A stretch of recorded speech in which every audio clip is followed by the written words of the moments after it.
Stroke लकवा सब लोग जानते हैं, तो उसके लिए एक वर्ड है फास्ट।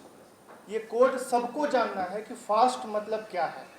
किसी भी आदमी का अचानक से एफ मतलब फेस टेढ़ा हो जाए, ए मतलब एफेजिया आवाज चली जाए, ए से आवाज आप याद रख सकते हैं, आवाज अगर अचानक से चली जाए, या आर्म में वीकनेस होने लगे, तो एफ से हम याद रखें फेस टेढ़ा होने लगे, ए से आर्म में वीकनेस होने लगे, एस से स्पीच अगर जाने लगे, तो टी मतलब टाइम, बिना समय गवाए उसको सही जगह पे पहुंच जाना है। तो ये फास्ट एक कोड है, इंटरनेशनल कोड है, पूरी दुनिया में ही स्ट्रोक अवेयरनेस के लिए इसी वर्ड को यूज किया जाता है कि कैसे स्ट्रोक को पहचाने। तो फास्ट से पहचाने, किसी का भी अचानक से चेहरा टेढ़ा हो रहा हो, आर्म में वीकनेस हो रहा हो, स्पीच में प्रॉब्लम हो रहा हो, तो बिना समय गवाए ऐसी जगह पे पहुंचना है जहां स्ट्रोक के समुचित इलाज की व्यवस्था हो।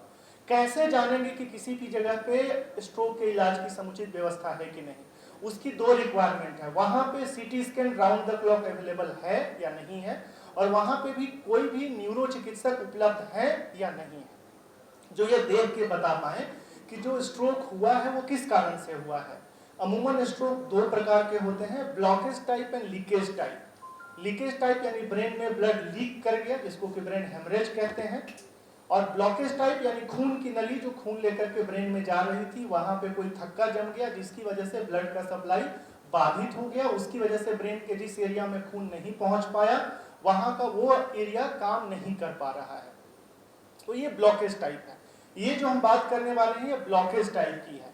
पहले जमाने में जब बीपी का कंट्रोल बहुत अच्छा नहीं होता था तो लीकेज टाइप के स्ट्रोक ज्यादा होते थे, यानी ब्रेन हेमरेज ज्यादा होते थे, जिसमें कि हमारे पास बहुत ज़्यादा ऑप्शन नहीं होते थे, मतलब इलाज के लिए। बहुत केस में होता था कि प्रेशर बढ़ गया तो ब्रेन की खोपड़ी खोलनी पड़ती थी प्रेशर रिलीज करने के लिए। लेकिन थैंक गॉड जो ब्लॉकेज टाइप है उसमें हमारे पास अभी 2-3 तरह के अच्छे ऑप्शंस आ गए हैं। जैसे कि अगर 3.5 घंटा के अंदर या किसी किसी में 4.5 घंटा के अंदर हम पेशेंट को पहुंचाते हैं, सीटी में कंफर्म हो जाता है ब्लॉकेज टाइप है, थक्का गलाने वाली इंजेक्शन अगर तुरंत के तुरंत दे दिया जाए, तो बहुत सारे केसेस में बहुत ज़्यादा रिकवरी होती है। 100% ना भी सही तो 60-70% तक रिकवरी तो हो ही जाती है उसमें, क्योंकि उसके बिना तो मतलब वो आदमी विकलांग रहने वाला है पूरे जीवन, ऐसा मान के चलें अगर वो ना दें तो। हाँ, कुछ माइनर स्ट्रोक होते हैं जो समय के साथ खुद ही ठीक हो जाते हैं और उसका फायदा बहुत सारे झोला छाप लोग उठाते हैं कि ये हमने स्ट्रोक ठीक कर दिया, जबकि वो 30% केसेज खुद ब खुद ठीक होने वाले होते हैं सप्ताह 10 दिन में 15 दिन में। लेकिन उसके बाद वाले जो होते हैं उनके लिए तो वो है कि 4.5 घंटा के अंदर हम थक्का गलाने वाली इंजेक्शन अगर दे पाए तो फायदा होता है। और उसके बाद अगर थक्का बड़ा हो, इंजेक्शन से ना गले, तो उसमें उस थक्के को तार के जरिए, वायर के जरिए, कैथेटर के जरिए पहुंच के और थक्के को खींच के निकाल लेते हैं ताकि वो रास्ता खुल जाए ब्लॉकेज टाइप में, और उसके बाद जो रक्त का प्रवाह बाधित हुआ था वो खुल जाता है और जो एरिया काम नहीं कर पा रहा था वहां पे वापस से ब्लड पहुंचेगा तो वो एरिया अपना फंक्शन ठीक से कर पाता है। इस प्रक्रिया को बोलते हैं मैकेनिकल थ्रोम्बेक्टोमी, यानी मैकेनिकली मशीन के द्वारा थ्रोम्बस यानी जो खून का थक्का है उसे काट के हमने हटा लिया, मैकेनिकल थ्रोम्बेक्टोमी।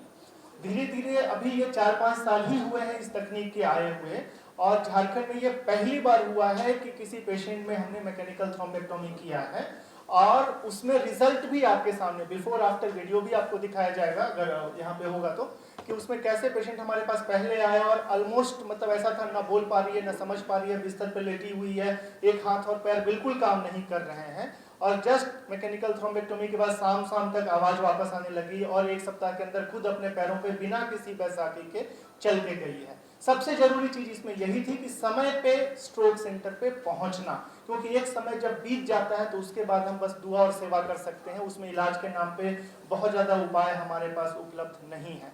तो फास्ट याद रखना है, उसमें टी मतलब समय याद रखना है, स्ट्रोक सेंटर याद रखना है, और उसके भी जो उपाय हैं जिसमें थ्रोम्बोलिसिस कहते हैं। थ्रोम्बोलिसिस के लिए बहुत ज्यादा मशीन की भी जरूरत नहीं होती, इवन थ्रोम्बोलिसिस जो कि एक आसान सा चीज है, 15-20 हजार का इंजेक्शन आता है जो कि अगर हम टाइम पे दे देते हैं तो आगे का हम लाखों बचा सकते हैं। कोई जीवन अगर मतलब कोई आदमी हमेशा चलता फिरता और बिस्तर पे आ जाए तो समझिए उसके जीवन से कितने लाखों रुपए के नुकसान हो रहे हैं, कितने दिन के नुकसान हो रहे हैं, और अगर हम वो इंजेक्शन टाइम पे दे पाते हैं तो उसके जीवन की कितनी उपयोगिता हम बचा पाते हैं। और ये आसानी से उपलब्ध हो सकता है, बस एक सीटी स्कैन चाहिए, न्यूरो साइंटिस्ट चाहिए, वहाँ पे कोई न्यूरो के डॉक्टर हैं, वो आइडेंटिफाई करके बता दें कि इंजेक्शन देना है या नहीं देना है। टाइम पे अगर वो इंजेक्शन पड़ जाए तो उससे फ़ायदा होता है। और उसके बाद अगर किसी में हो तो इन बिटवीन हम ट्रांजिट कर लें ऐसी जगह पे जहाँ पे कि कैथ लैब में मैकेनिकल थ्रोम्बेक्टोमी की व्यवस्था है। और जैसे मैकेनिकल थ्रोम्बेक्टोमी हम करते हैं तो हमें मतलब उम्मीद से बहुत ज़्यादा अच्छा रिजल्ट मिल सकता है। और दुनिया बदल रही है, रांची में ये व्यवस्था उपलब्ध है।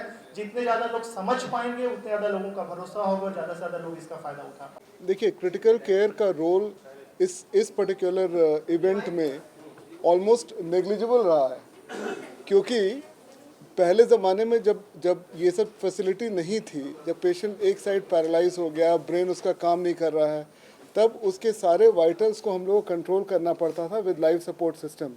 लेकिन इस टेक्नोलॉजी के साथ पेशेंट आया और 7 से 8 घंटे में उसके सारे वाइटल्स नॉर्मल हैं, ब्रेन का सारा कंट्रोल ठीक ठाक हो गया। तो हम लोग को उसके बाद बस ये देखना है कि बाकी आगे कोई प्रोग्रेस नहीं करे डिजीज़, और अगर प्रोग्रेस कर रहा है तब इंटरवीन करना है। तो क्रिटिकल केयर एज सच, अगर इतनी एडवांस टेक्नोलॉजी से अगर ब्रेन में ब्लड सप्लाई रिस्टोर हो जाती है और ब्रेन फंक्शन रिकवर करने लगता है, तो लाइफ सपोर्ट सिस्टम की बहुत ज़्यादा ज़रूरत हम लोग को नहीं पड़ती है।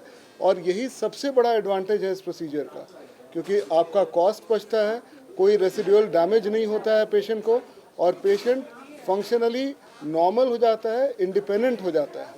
ये चीज़ को हाईलाइट करना बहुत ज़रूरी है कि नहीं आप पेशेंट की फंक्शनल रिकवरी कर रहे हैं, बल्कि उसके कॉस्ट को भी लॉन्ग रन में बचा रहे हैं। क्योंकि एक बार अगर परमानेंट डैमेज हो जाता है, उसके बाद उसकी हॉस्पिटल स्टे बढ़ती है और कोमॉर्बिडिटीज़ बढ़ती है। कोमॉर्बिडिटीज़ बहुत सारे हैं, long stay in hospital, infection, ventilator requirement, bed source, ये सारे चीज़ से हम लोग बच सकते हैं अगर हम लोग इस इंटरवेंशन को टाइमली कर पाए तो। और यही सबसे बड़ा मैसेज है जो हम लोग को कन्वे करना है, जो कि हार्ट में भी है, अब हम लोग इसको ब्रेन में भी कर पा रहे हैं रांची में। Thank you. सारे हमारे स्पेशलिस्ट लोगों से सुना, हमारा मैनेजमेंट की तरफ से एक ही रहता है कि जो भी चीज़ें हमारे सर्जन्स को, हमारे फिजिशियंस को ये काम करने के लिए चाहिए हम उनको दें। अब जब हमारे neuro surgeon doctor Vikram Singh आए थे तो हमारे पास उतना अच्छा कैमरा नहीं था, तो हमने ऑपरेटिंग कैमरा मंगवाया। 1 करोड़ के कैमरा होगा, मतलब जो है हाई कॉस्ट जो है, बहुत ही बढ़िया। और उसके बाद फिर नेविगेशन मशीन के लिए बोला, ताकि उससे हम लोग देख सकते हैं ब्रेन के कहाँ कहाँ क्या पोर्शन है, क्या चीज़ें, वो भी मशीन आ गई। जो भी इक्विपमेंट्स की ज़रूरत पड़ती है, जो भी रिसोर्सेज चाहिए, हमें एक्सपर्टाइज नर्सेज चाहिए, तो ये सब चीज़ों को मुहैया कराना। बेसिक एम ये है कि झारखंड के अंदर हम जो चीज़ नहीं भी हो रहा है उसको कराएं। अब न्यूरो सर्जरी के अंदर ही देखिए ट्यूमर का भी ऑपरेशन होने लगा है। अब ये थ्रोम्बेक्टमी पहली बार रांची में हुआ है। अब आप ये देख सकते हैं कि 82 ईयर्स ओल्ड लेडी, जिसका कि दाहिना साइड बिल्कुल काम नहीं कर रहा था, बोल भी नहीं पा रही थी, साधन उपलब्ध होने की वजह से, सर्जन्स तो उपलब्ध थे, अगर साधन नहीं होता तो नहीं कर पाते, तो साधन था, सर्जन था, दोनों चीज़ें थी। और एक 82 ईयर की लेडी जो कि मतलब कोमा में और पैरालिसिस होकर के न बोल पाने में आई थी, वो जो है आप देख रहे हैं कि कुछ घंटों के बाद, थ्रोम्बेक्टमी के बाद ही बोलना भी शुरू कर दिया, 7 दिन के अंदर चलना भी शुरू कर दिया। तो ये जो डॉक्टर साहब ने बताया फास्ट, ये मैसेज जो है आप लोग को जन जन तक पहुंचाना है कि स्ट्रोक बहुत कॉमन है। स्ट्रोक कितना कॉमन आप इससे समझ सकते हैं कि इंडिया की 30% पॉपुलेशन जो है, जो एडल्ट पॉपुलेशन है, उसको ब्लड प्रेशर है, डायबिटीज़ है, ब्लड प्रेशर है। अब उसमें से मैक्सिमम बहुत से लोग ऐसे होते हैं जो दवाएं छोड़ देते हैं, जिसकी वजह से स्ट्रोक बहुत कॉमन हो जाता है। तो स्ट्रोक कॉमन होता जा रहा है। अब अगर इलाज जो है हो जाए झारखंड के अंदर, तो एक पैरालिसिस, एक आदमी वेजिटेटिव होने से बच जाएगा, बिस्तर पकड़ने से बच जाएगा, और वो बहुत बड़ी चीज़ होती है। और उसके लिए आप सबको ये मैसेज देना है, जो फास्ट वर्ड है ये सबकी ज़बान पे होना चाहिए, जो पूरी सोसाइटी में सबके काम आए। तो फास्ट का मतलब तो सब लोग समझ गए होंगे, उसको विस्तृत रूप से समझें और सबको जन जन तक पहुंचाएं, क्योंकि इसका मकसद यही है इस प्रेस कॉन्फ्रेंस का कि यहाँ की पब्लिक, झारखंड की पब्लिक जाने की ये चीज़ यहीं हो जाएगा। पहले तो होता नहीं था। और गोल्डन पीरियड बहुत इम्पॉर्टेंट है हर एक चीज़ में, चाहे हार्ट अटैक हो, चाहे स्ट्रोक हो, चाहे फ्रैक्चर हो, हर एक चीज़ में गोल्डन पीरियड है। और गोल्डन पीरियड का मतलब ही है मिनट्स और आवर्स, और अगर वो आवर्स निकल जाता है तो हाथ से सब कुछ निकल जाता है। अगर यही पेशेंट जो है 4 घंटे के अंदर आए तो हो सकता है कि इंजेक्शन देने से ही थ्रोम्बोलाइज हो जाए, और 6 घंटा हो गया, 8 घंटा हो गया, तो अब वो तो मतलब पहले तो हाथ पांव आदमी छोड़ देता था, कुछ कर ही नहीं सकते हैं। अब यह है कि थ्रोम्बेक्टमी हो सकती है अगर, तो उससे बच जाएगा, फिर चलेगा, तो उसका भी टाइम भी बचा। ज़िंदगी भी बची और दूसरा वेजिटेटिव नहीं हुआ। तो ये जो वर्ड्स हैं गोल्डन आवर वाले, और ये जो फास्ट वर्ड है स्ट्रोक के लिए, ये स्ट्रोक के लिए फास्ट वर्ड हर मतलब पूरे देश में जब भी हुआ है, जितना भी सेमिनार हुआ है, ये हुआ है, ये फास्ट वर्ड को कहा गया है। लेकिन अभी भी लोग जागरूक नहीं हैं। जैसे एक जबान लड़खड़ाती है, अगर किसी 60-70 साल के आदमी को तो चांसेज हो जाते हैं कि हो सकता है कि छोटा सा माइनर स्ट्रोक हुआ हो।